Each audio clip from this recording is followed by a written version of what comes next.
访、报告、演讲场景要跟大家分享的第二部分内容呢，就是我们 Section4 的解题。我们这边呢，把 Section4 单独的拿出来跟大家做一个解析。那么首先我们要明确一下 Section4 啊，它的一个解题。我们在之前就跟大家讲过 ，Section4 是有别于前面的3个 section， 它是一个中间不间断的这么样子的一个演讲的片段，对吧？所以说大家在审题的时候，一定是10道题目要全部的审完，一定要抓紧时间划核心词。那么当然了 ，Section4 它也有它考察的一些题型的趋势以及场景的趋势。那么我们就先来了解一下 Section4 的考察的这些内容。首先 Section4 呢，虽然它是一个演讲，但是它这些演讲也是有一个 topic 的我们可以根据我们所现有的这些资料呢，来给大家总结一下，现在 Section4 它考察的一个场景的趋势呢，往往是涵盖这么几个方面。经常会考到的一个是关于地理环境这一方面，那么跟地理环境相关的呢，还有这个海洋生物，还有大家看到历史文化、经济健康这几个方面是 Section4 它常考的一个演讲的一个 topic。好，这是一个首先要跟大家讲的这个场景。另外呢，要跟大家讲的是，我们之前也说过 Section4 它考察的不是考你的一个对于这些领域的一个专业领域的一些专业的知识，它考察的最后还是考察我们的一个叫做英语的语言能力，对吧？好，所以说呢，这些特别专业的专业词汇呢不需要我们去做过多的实际，但是有一些普通的涉及这些专业的词汇，还是需要我们有所掌握。什么叫这些专业的普通词汇呢？比方说，我们来举一个地理环境这个例子来给大家做一个讲解。那么讲到这个地理环境有一些相关的非常基础的词汇，比方说看一下 carbon dioxide， 你说这个词如果你不知道的话那就不应该了，它指的是二氧化碳。好，这就是我们说的一个基础的一个词汇。比方说 acid rain 酸雨，对吧？也是。再来看一下 hurricane 飓风，这个词应该也见得比较多了，特别是在阅读当中。deforestation 这个词来猜测一下它的意思。forest 表示的是森林forestation 它的一个名词化，那么 de 表示的是往下减的一个趋势，对吧？所以 deforestation 表示的是滥伐森林。好，再来看一下这个词组叫做 environmental degradation 表示的是环境的退化、环境的恶化。这就是给大家举的一个例子来说明什么是这些专业场景的一个普通词汇有所了解。那么我们来看一下刚刚讲的这个场景的 Section4 的一个场景的趋势。那么 Section4 呢，它也有一个题型上的趋势。那么现在越来越多的考察的这个 Section4 的题型呢，其实我们可以把它归结为一种题型，就是叫做笔记填空题，或者叫做提纲填空题。那么还是来给各位看3个真题的这个例子，来给大家做一个详细的解析。首先呢，我们看到剑8 Test 1 Section4 大家把这道题目拿出来看一下。我们看到这样子的一个这个信息的呈现内容呢，就是我们所说的一个笔记填空题。那我们来观察一下笔记填空题它有什么样子的特点。首先大家会看到这边我只列出了一部分大家对照着自己的教材可以看到，笔记填空题那么一般会有一个大的一个标题，对吧？接下来会有一些分点，那么这些加粗的部分呢，其实我们可以把它称之为一个副标题。 OK， 好，那么在这些副标题之下呢，又分裂出了这么一些小点。那么大家想一下，我们在进行一篇演讲的时候，是不是会先当然我们要给出我们的 topic， 然后我说我今天要分哪几块内容来进行我的演讲。那么在每一块内容之下呢，又分成了每个小点来进行论述。这样子的一篇演讲呢，才是层次结构都比较清晰、条理比较清楚的一篇演讲。那么这就是我们的一个 Section4 笔记填空题它所呈现出来的这样子的一种题型。好，那么当然了，我们在做这样子题型的时候，还是可以把它分解成一句一句的单句来看。因此，我们怎么样在单句填空的时候划核心词的，在这边同样也是适用的。OK， 好，那么在我们听这段音频材料之前呢，还要提醒大家的是，我刚刚在讲 Section4 这道题，刚刚那道题目的时候，跟大家讲到，你要注意去听，中间会有一个1-2秒钟的停顿。那么这1-2秒钟的停顿，在我们的笔记填空题当中呢，往往是停在哪些地方呢？往往就是停在一个小标题之下的内容结束了之后，进入到下一个小标题、下一个副标题的，这个时候它可能会有一个小小的停顿。好，给大家一个提醒。那么我们首先就来试着听一下这道音频。Now listen carefully and answer questions 31 to 40.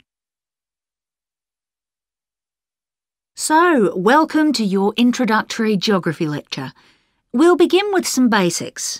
Firstly, what do we learn by studying geography? Well, we learn a great deal about all the processes that have affected and that continue to affect the Earth's surface.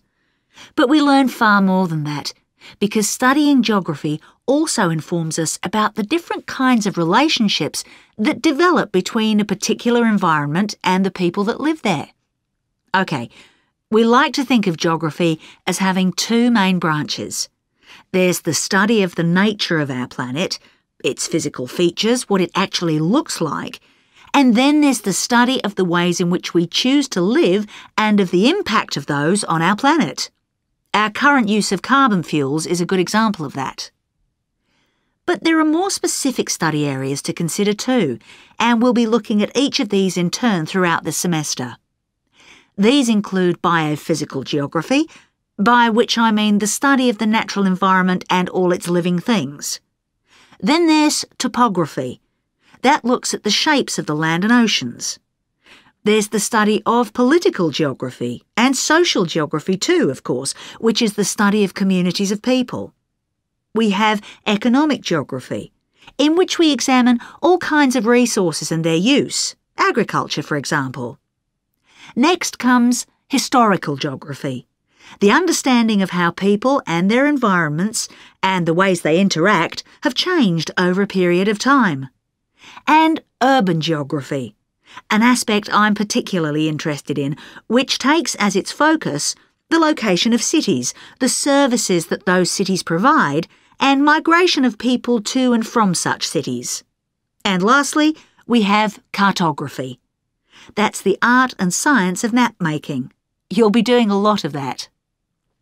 So, to summarise before we continue, we now have our key answer. Studying this subject is important because without geographical knowledge, we would know very little about our surroundings and we wouldn't be able to identify all the problems that relate to them. So, by definition, we wouldn't be in an informed position to work out how to solve any of them.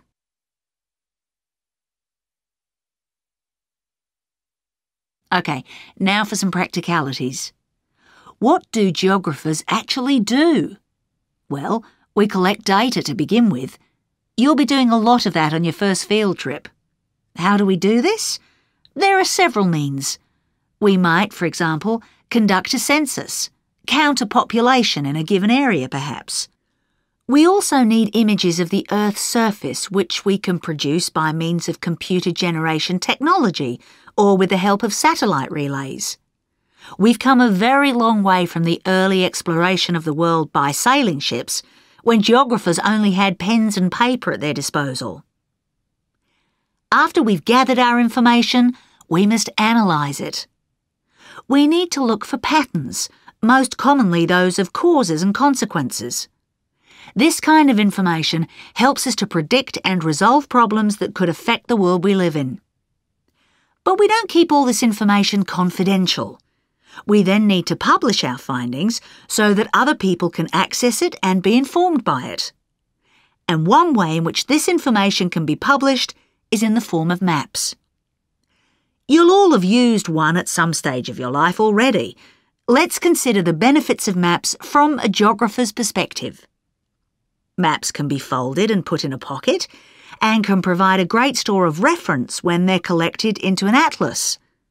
They can depict the physical features of the entire planet if necessary, or just a small part of it in much greater detail. But there is a drawback. You can't exactly replicate something that is three-dimensional, like our planet, on a flat piece of paper, because paper has only 2 dimensions.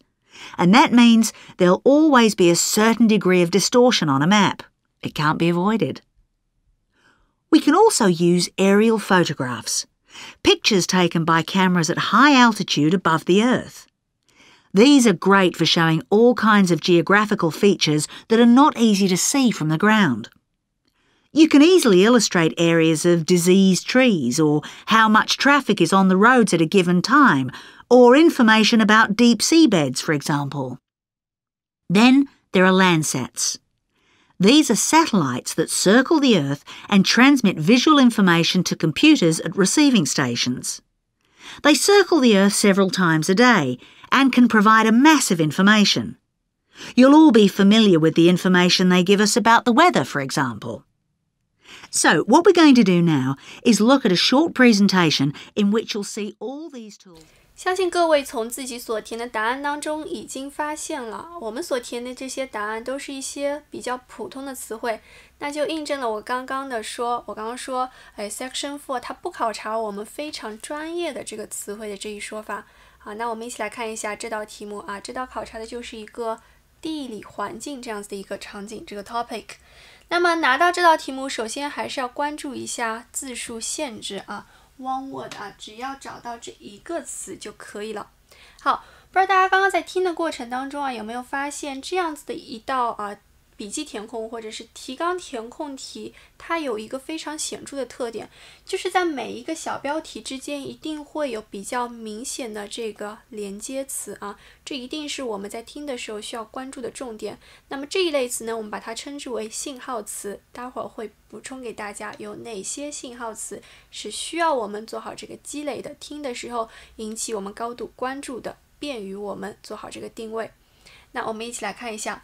首先31题原文重复给大家，比较简单的一道题目。Well, we learn a great deal about all the processes that have affected and that continue to affect the Earth's surface. OK， 那么这道题目的答案就是根据这个 the Earth 做一下这个定位核心词。31题就是 surface。好，32题。32题在于 dynamic， 但是这个 dynamic 呢，这边作为一个名词，可能大家比较陌生对它的用法，但是没关系，我们根据后面这样一个并列结构，也一样能找到答案。这句话说的是because studying geography also informs us about the different kinds of relationships that develop between a particular environment and the people that live there.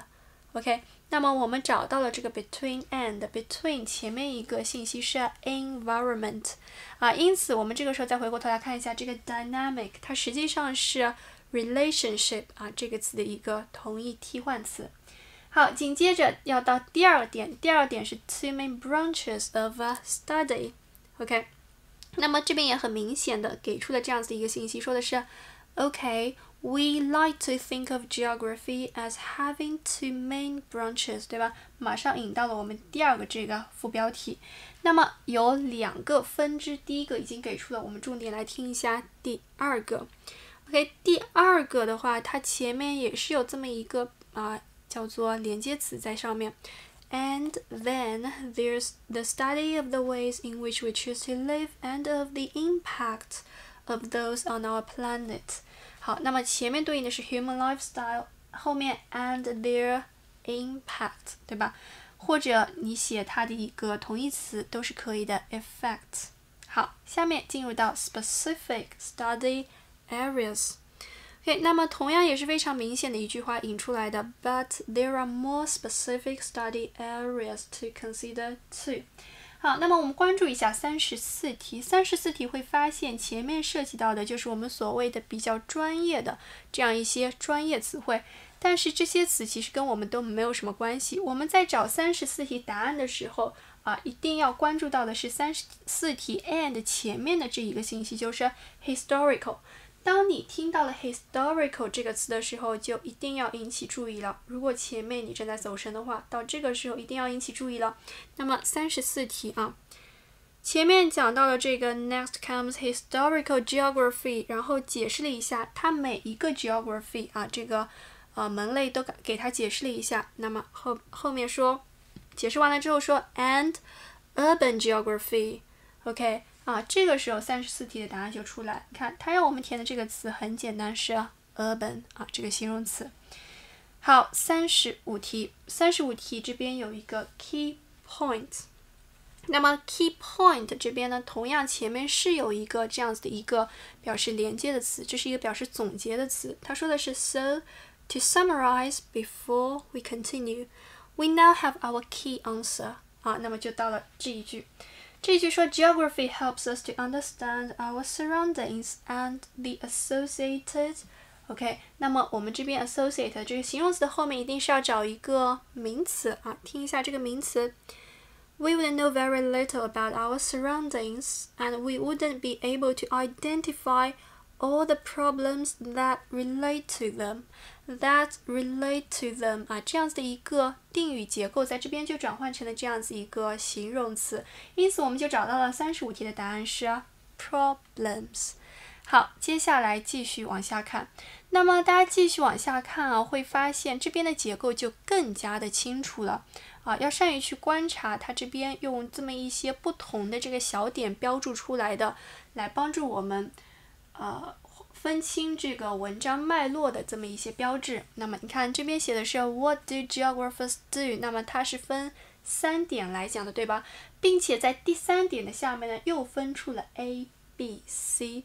所以说为什么说这个提纲填空题大家不要怕它，我们只要掌握了它的这个解题的方法，其实提纲填空题是非常好解决的一种题目。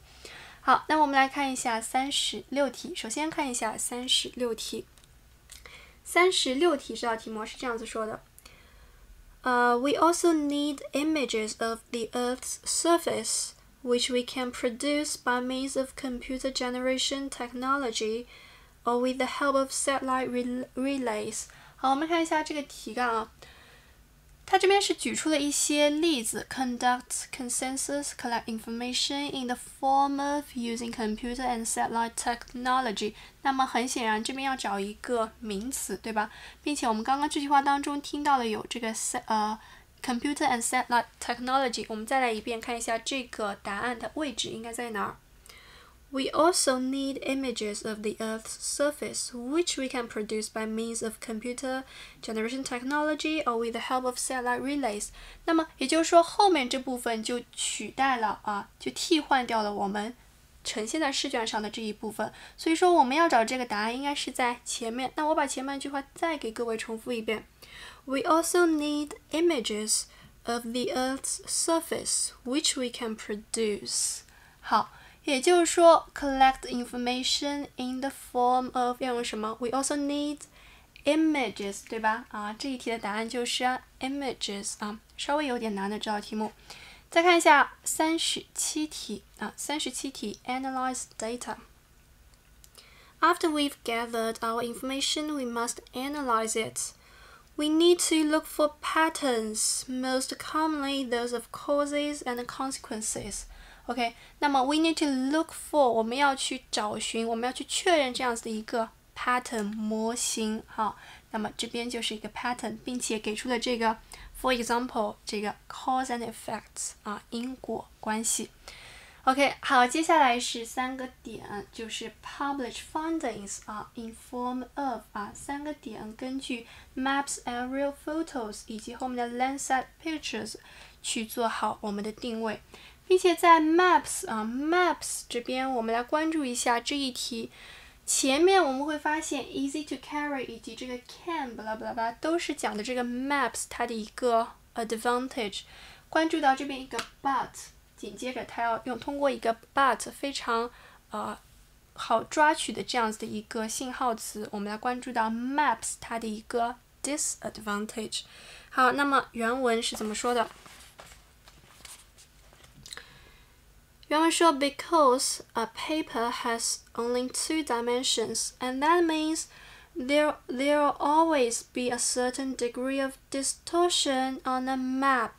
OK， 找a 2-dimensional map will always have some distortion. 那么 distortions 什么意思呢？distortion 表示的是歪曲变形啊，会有一些失真啊，是这个意思。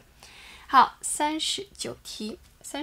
那么39题这边看一下，还是需要我们找一个并列的信息，对吧？好，听一下。You can easily illustrate areas of diseased trees.OK， 那么这边就是说的 vegetation problems， or how much traffic is on the roads。 好，有没有找到这个单词？就是 traffic density， how much traffic on the roads。density 表示的是它的一个密度。OK， 好，40题转到了这个 Landsat pictures，used for monitoring conditions。来听一下40题。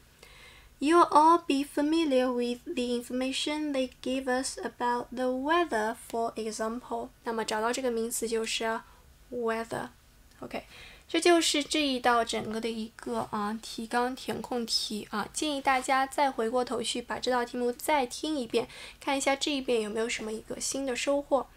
那么我们马上来给大家总结一下提纲填空题它的一个解题的思路。首先第一步关注一下这个提纲填空题它的一个排版的问题。什么是排版？大家刚刚也看到了，排版包括它的标题、它的副标题，以及哪些是它黑体的部分、斜体的部分下划线等等。这样我们就可以来迅速判断题目之间它们相互之间的一个关系。刚刚大家看到了，在一个小标题之下分成了，比方说有2个小点，那么在第2个小点之下又分出了3个小点这是我们需要做一个迅速判断的地方。接下来再把它分解到每一小部分去看，也就是把它变成了很多道单句填空题。那么划核心词、关键词。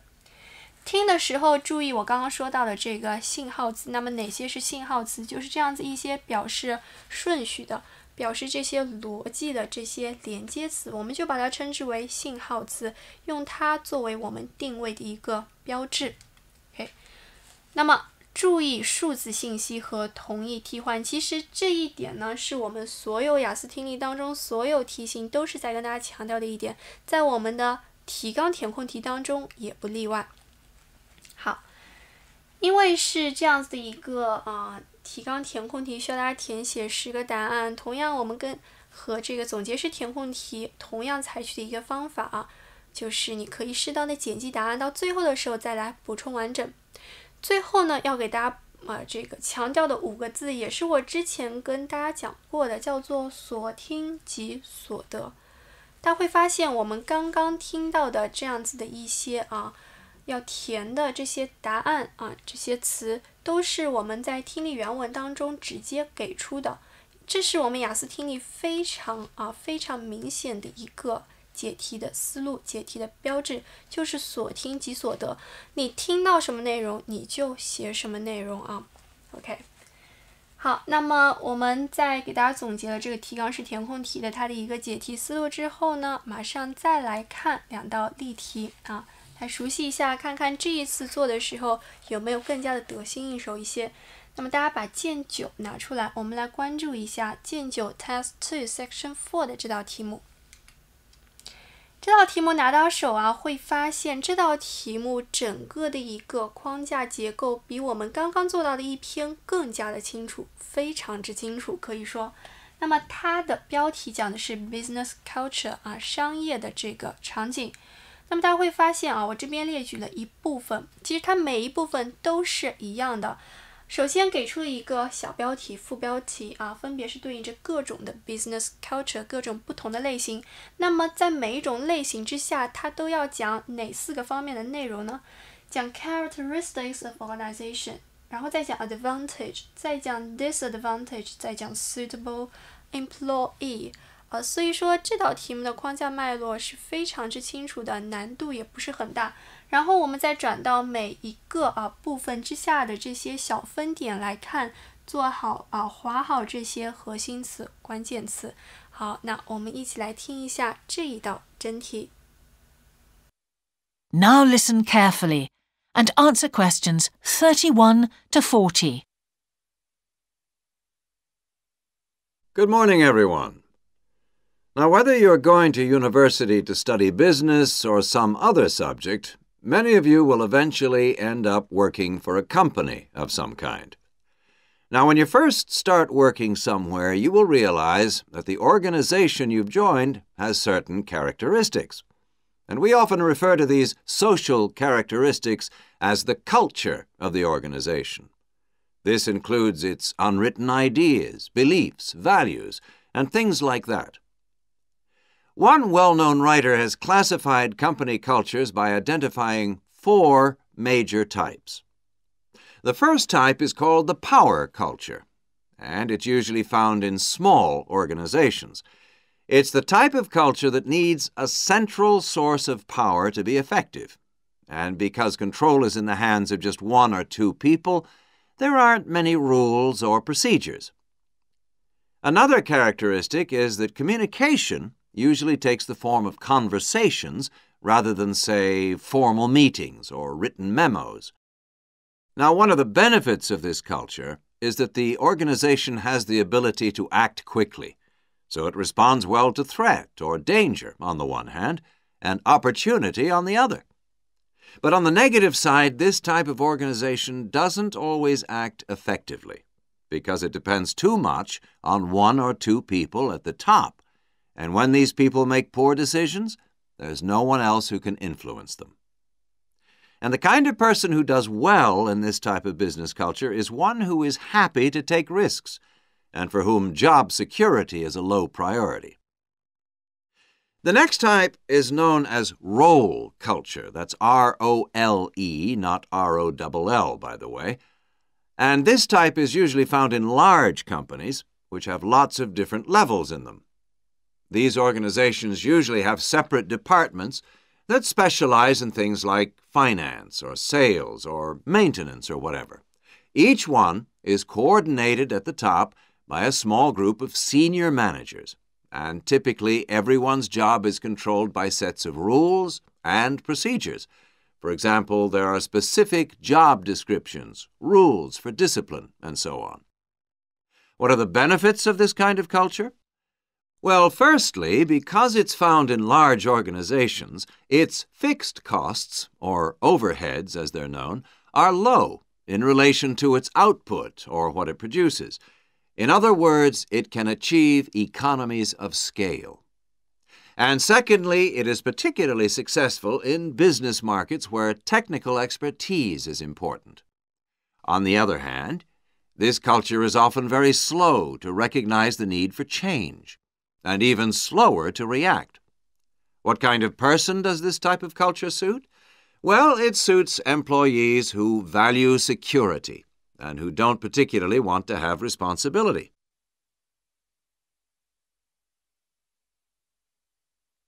Moving on now to task cultures. This type is found in organizations that are project-oriented. You usually find it where the market for the company's product is extremely competitive, or where the products themselves have a short lifespan. Usually, top management delegates the projects, the people, and other resources, and once these have been allocated, little day-to-day control is exercised from the top, because this would seem like breaking the rules. Now, one of the major benefits of this culture is that it's flexible, but it does have some major disadvantages too. For instance, it can't produce economies of scale or great depth of expertise. People who like working in groups or teams prefer this type of culture. And finally, the fourth category is called the person culture. This type is quite unusual. 这道题目应该不是那么难解决，对吧？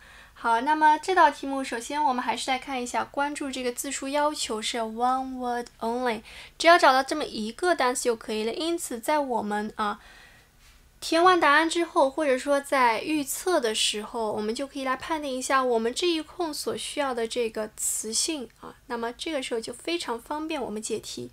另外这道题目除了我们刚刚说到的这样子的一些非常明显的 firstly, secondly, the first type,the next type, moving on to 这些信号词，这些非常明显的连接词之外呢，还有一个特点就是它会有一些同义替换的地方。那么这个同义替换其实我之前也跟大家讲过，像我们看到这个 advantage 和 disadvantage， 我们就要马上联系出来它们的一些同义替换的表达。我们说利弊或者说优点跟缺点，除了说 advantage, disadvantage， 我们还会说到的是benefit, drawback， 对吧？或者用词组 on the positive side, on the negative side。那么这些都是我们需要关注到的一些非常简单的同义替换。那么这道题目呢，我们就直接简单的来跟大家看一下答案。31题31题这边应该是要找一个形容词，那么找到它是 central。32题 communication by 找一个名词，刚刚有没有听出来？应该是conversation 对话 conversation。好 advantage 这边已经帮你填好了，我们关注 disadvantage might not act 这边缺的是一个副词，对吧？好，这个副词就是 effectively。 OK， suitable employee 找这样子一些人 not afraid of risks 有没有找到 risks？ 比较简单的一道题目，所以我们简单的给它过一遍。接下来转到了 role culture， 同样是4个方面 large, many, levels。 好，36题 job descriptions 找这样子的一个名词。好，37题 successful when ability is important 叫做 technical 找到这个形容词。38 slow to see when change is needed。 好，39题 suitable employee doesn't want responsibility。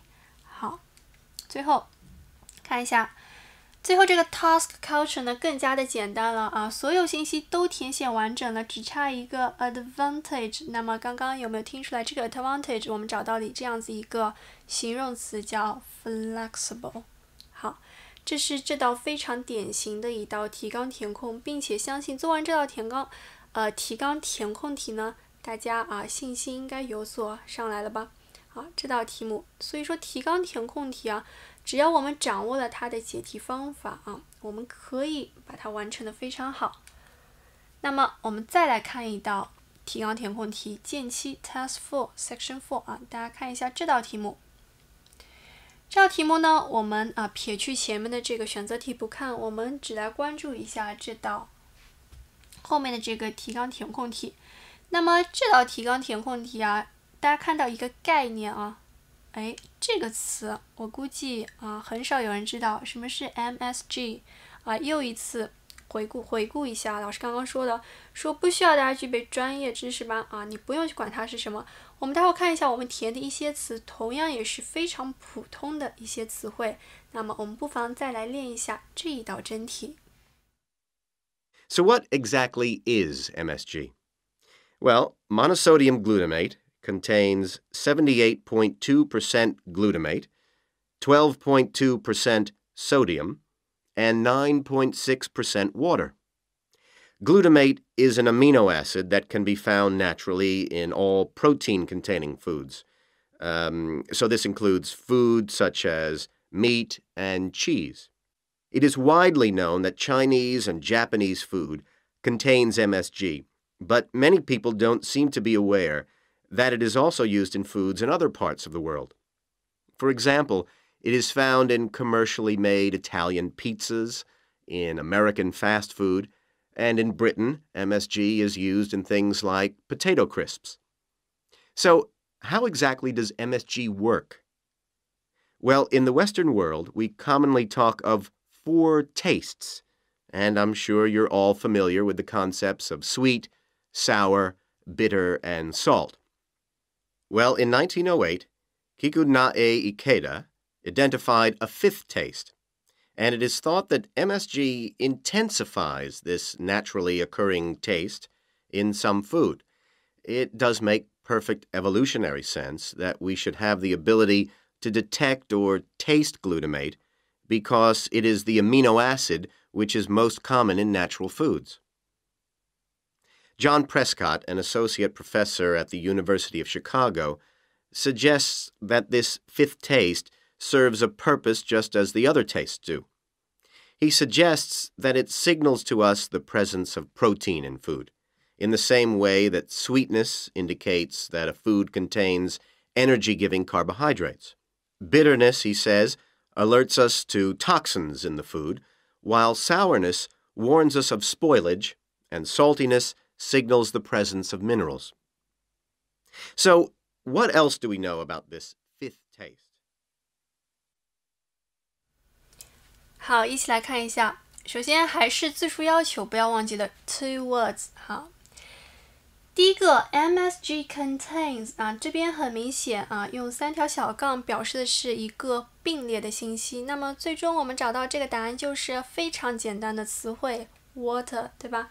好，你看，我们再来看35和36题。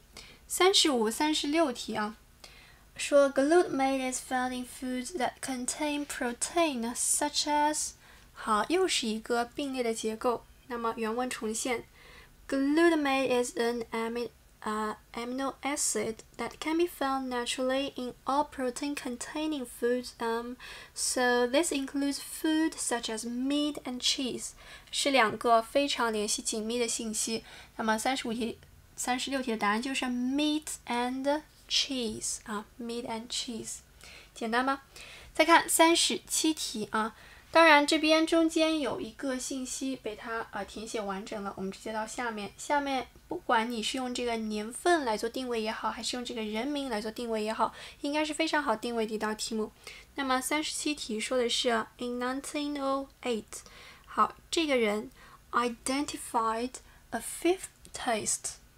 所以说 discovered 和 identify 发生了一个同义替换，那么 a 5th taste 第5种味觉是吧？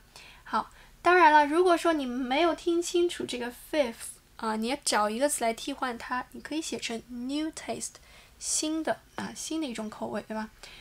好，38题来听一下。It does make perfect evolutionary sense that we should have the ability to detect or taste glutamate because it is the amino acid which is most common in natural foods. 好，看一下这句话 Our ability to detect glutamate makes sense because it is so naturally. 那么我们会发现这个 naturally 是替换掉了刚刚原文当中的 in natural foods。好，前面要找的是形容词，就是在这个 in natural foods 的前面，这个形容词是 which is most common 形容词就是 common。接下来还是用这个 John 去定位 suggests that。那么这边其实大家一看就明白了，看前面是 sweetness， 接下来是 sourness、saltiness， 表示的就是我们平常说的酸甜苦辣，是吧？好，那么39题刚刚听到的这个词是bitterness。Bitterness, he says, alters us of toxins in the food. Toxins 毒素。好，接下来 sourness， 最后是saltiness。While sourness warns us of spoilage and saltiness signals the presence of minerals. Signal 有这样子一个信号tells us that a food contains minerals 矿物质，这个词我记得也补充过给大家。好，所以说我们再回过头来看一下这一篇提纲填空题再一次增加了我们做题的信心，就是我们填的这些词汇都是一些非常普通的这些词汇。OK，接下来呢，来为各位总结一下刚刚我在讲提纲填空题的时候一直跟大家强调的，说我们要去关注这样子一些信号词。信号词就是我们所说的 signpost words。那么我们从2个方面来考察，从微观和宏观这2个方面。那么其实微观的这个标志词啊，这个信号词呢，我之前已经补充过给大家了，并且告诉大家这些词通常可以和写作当中我们常用的连接词一起来实际。那么你看可以包括这些表切分的、表时间的、表因果的、表对比转折的、表强调的这些词，大家可以在平时做提纲填空题的时候适当的做好这个积累。那么除此之外呢，还有宏观的这些信号词。那么宏观的信号词呢，实际上就是一些短语一些句式，一些我们常用的这个句式。大家想，我们在做一篇演讲的时候，经常会有这个开头部分，那么过渡部分以及最后的结尾部分。那么这些部分经常会用到的这样子一些句式呢，看一下。比方说 What I'm going to talk about today is, we'll see that this is why to begin with。 那么这些词呢，往往就会引出我们刚刚看到的这些小标题、副标题。接下来怎么样在这些小标题之间转换呢？过渡呢？那么会用到这样一些词。Another interesting development was the surprising thing is, as you may have heard the problem, the next thing was 这些词，以及最后做好总结的what we've come to by now, this is not the end of the story. Our story doesn't finish here, and that's all we'll talk about today. 这些词是宏观层面上的一个信号词。这就是今天采访、报告、演讲这一个场景我要分享给大家的全部内容。